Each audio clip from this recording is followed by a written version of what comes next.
Bonjour à toutes et à tous, j'espère que vous allez très bien. Je suis Amandine Skiers et aujourd'hui je vous parle d'une lecture coup de cœur, un gros coup de cœur. Je vous en parle un tout petit peu, ou peut-être plus qu'un tout petit peu. Cette lecture, il s'agit de Fort Alamo de Fabrice Caro. Alors, Fabrice Caro, j'ai découvert un premier livre, d'ailleurs j'en avais fait une vidéo aussi sur YouTube, donc si vous faites défiler un petit peu ma chaîne, que vous regardez les vidéos précédentes, au mois de septembre, normalement début septembre, j'ai lu Les derniers jours de l'apesanteur, qui était un gros coup de cœur. Voilà, et bien ici, deuxième roman que je lis de cet auteur, et c'est aussi un énorme coup de cœur. J'avais pas prévu de lire ce livre, en fait je suis allée à la bibliothèque dans la semaine. Je n'avais pas vraiment prévu d'emprunter de romans. Je voulais plutôt, enfin j'avais plutôt certains thèmes en tête qui pourraient m'aider pour l'écriture de mes propres romans, mais donc plutôt des livres en psychologie ou des choses comme ça, et d'autres livres qui m'intéressaient. Et finalement, ben voilà, je suis quand même repartie avec 6 livres, dont 4 romans, donc les romans l'ont quand même emporté à la majorité. Et donc c'était aucun roman qui était prévu, uniquement le coup de cœur par une couverture ou ce qui m'avait attiré, et donc il y avait celle-ci. Ou directement au niveau du design de la couverture, ça a attiré mon attention, et puis j'ai reconnu le nom de l'auteur que j'avais déjà lu et aimé, et donc voilà, je l'ai emprunté. Ce livre, je l'ai lu en moins de 2 jours. Donc ici c'est le long week-end pour moi du 1er mai, donc j'ai lu en partie au soleil, en partie à l'intérieur, mais en tout cas j'ai passé un très bon moment de lecture. Pourtant, il y a déjà un point qui pour moi est un problème d'habitude dans les romans. Ce point, je vais vous montrer ici, je ne sais pas si vous remarquez, mais il n'y a aucun chapitre, il n'y a pas de chapitrage, donc c'est écrit comme ça tout du long. Alors il y a juste de temps en temps une interligne, un interligne ou une interligne, tiens, je me pose la question, dites-moi en commentaire si on dit un interligne ou une interligne, j'irai vérifier entre temps. L'interligne avec un L apostrophe, ça c'est génial, on ne se pose pas de questions. Donc vous découvrirez l'interligne de temps en temps présent ici, mais pas de chapitrage. Et finalement, c'est une bonne chose, même si moi d'habitude je n'aime pas du tout ça, parce que j'aime bien pouvoir avoir des chapitres, de préférence des chapitres courts, pour me permettre de lire et de m'arrêter à un endroit cohérent dans la lecture, dans le roman, quand je n'ai pas beaucoup de temps.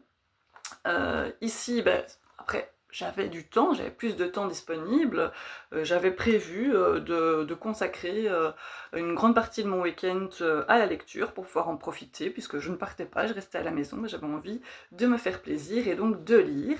Ça aussi, dites-moi en commentaire si vous vous octroyez de temps en temps comme ça des week-ends où vous mettez la lecture en priorité. Mais en fait, ça ne m'a pas posé problème, parce que ce roman, on a juste envie d'une chose, c'est de le lire d'une traite.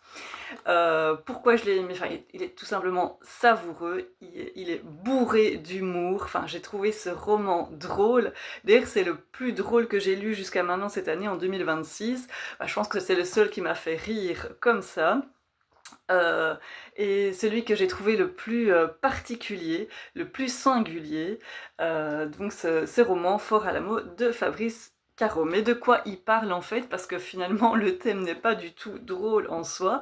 Non, donc il parle de Cyril, c'est Cyril qui parle en fait, qui est le narrateur.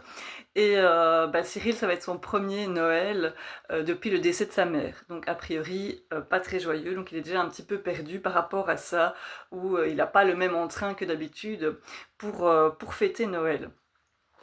Et il va lui arriver quelque chose de particulier, et puis de plus en plus particulier, enfin ça va se reproduire au fur et à mesure du récit. C'est qu'en étant à la caisse d'un supermarché, donc il maudit un peu la personne devant lui, parce qu'en fait la personne l'a doublé. Et donc il maudit un petit peu cet homme devant lui, qui lui a piqué sa place, et une fois qu'il s'en va, que c'est à son tour, eh bien cet homme s'écroule. Et là, il ne le sait pas encore très bien, il sent quelque chose de spécial, mais voilà. Mais au fur et à mesure des jours qui vont passer, il va arriver des faits similaires. Donc tous des gens, y compris un chien, qui l'énervent, qui l'irritent, mais au moment où il pense consciemment à ça, cette source d'irritation, d'énervement, de contrariété, eh bien la personne s'écroule, meurt après. Donc il se dit qu'en fait il déclenche des AVC chez les autres rien que par la pensée. Et donc au début il n'ose pas trop en parler, il a peur aussi qu'on l'attrape, qu'on l'emprisonne, qu'on le déclare coupable. Et voilà, à un moment il va quand même en parler à sa femme.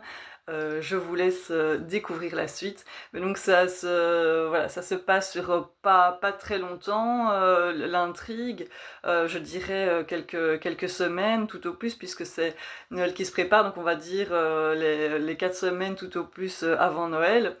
Mais voilà, donc c'est savoureux, il y a plein de petites phrases comme ça qui font écho, des petits détails croustillants où je me dis ah bah oui c'est bien observé, donc enfin il a bien fait son job d'écrivain en fait, hein. Donc c'est un très bon romancier, même si il n'écrit pas que des romans, apparemment il écrit aussi, je sais pas si il est l'illustrateur ou l'auteur de bande dessinée aussi. Moi, pour ma part, je n'ai pas encore découvert cet angle, cette partie de lui. J'ai uniquement découvert donc ces 2 romans, Les Derniers Jours de la Pesanteur, que j'avais adoré, et Fort Alamo, que j'ai adoré aussi. Voilà, donc dites-moi en commentaire si vous avez déjà lu Fabrice Caro, si vous avez aimé, si vous avez lu en particulier cet ouvrage, et ce que vous en avez pensé. Voilà, moi je vous souhaite en tout cas une très belle journée, ou une bonne soirée, ou un bon week-end, de bonnes vacances, selon, selon l'état dans lequel vous vous trouvez, et le moment durant lequel vous regarderez cette vidéo. Je vous fais des bises, et je vous dis à bientôt. Petite parenthèse, n'oubliez pas de partager cette vidéo ou de la liker, bien sûr, si vous l'avez aimée ou si vous avez aimé ma magnifique coiffure. Donc on pourrait croire que je suis en pyjama, que je sors du lit, mais pas du tout, avec un magnifique t-shirt. Donc ça, je vous le montre quand même, c'est une pure merveille. Voilà, là-dessus, je pense que je peux partir la conscience tranquille et vous dire à bientôt.